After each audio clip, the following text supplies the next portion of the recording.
Hi, my name is Brian Caffo, and this is the Developing Data Products lecture on Plotly.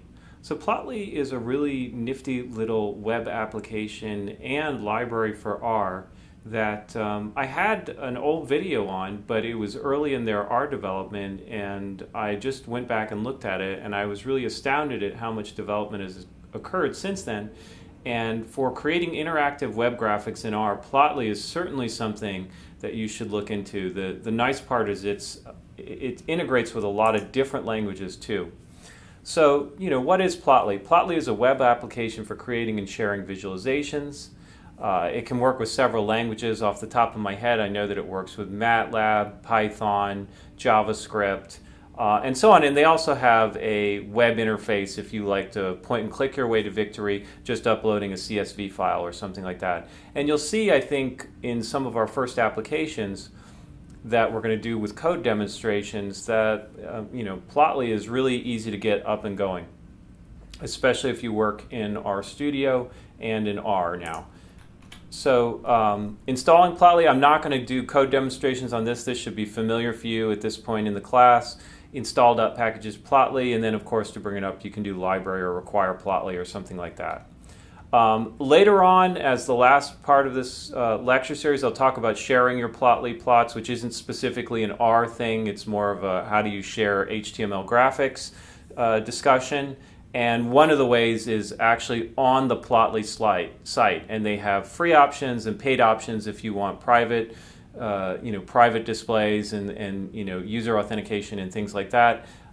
So if you want to share your visualizations through Plotly, then of course you can do that. But in addition, they just make HTML graphics that you can create a web page and share on your own without involving Plotly at all, other than the Plotly R package.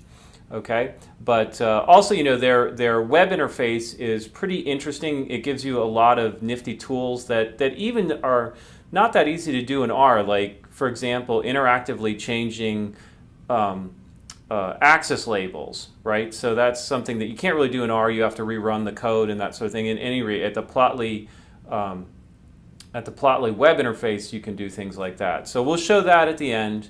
But for right now, we're just going to work in the R console and just show Plotly when running things locally.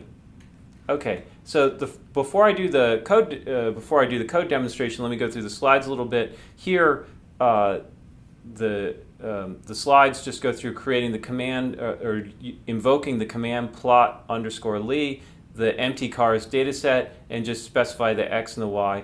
And then one thing I just want to show before we go through the code demonstration is this is actually embedded into this knitter document here. Okay, so the R Markdown document that got then knit into an HTML document, it is actually displaying the interactive graphic as part of the actual document in the actual slide. So you can where's zoom in? You can zoom in, for example, and things like that you can't normally do with a static graph, and this is all embedded in the slides. So when you look at the R Markdown document, the commands are very simple to just do that. So one interesting application of Plotly is embedding it in your Slideify or RStudio Presenter or Slidey, just knitter documents. Okay, so let's do some code demonstrations where we go through a couple of different Plotly type plots, and then at the end we'll talk about how we share them.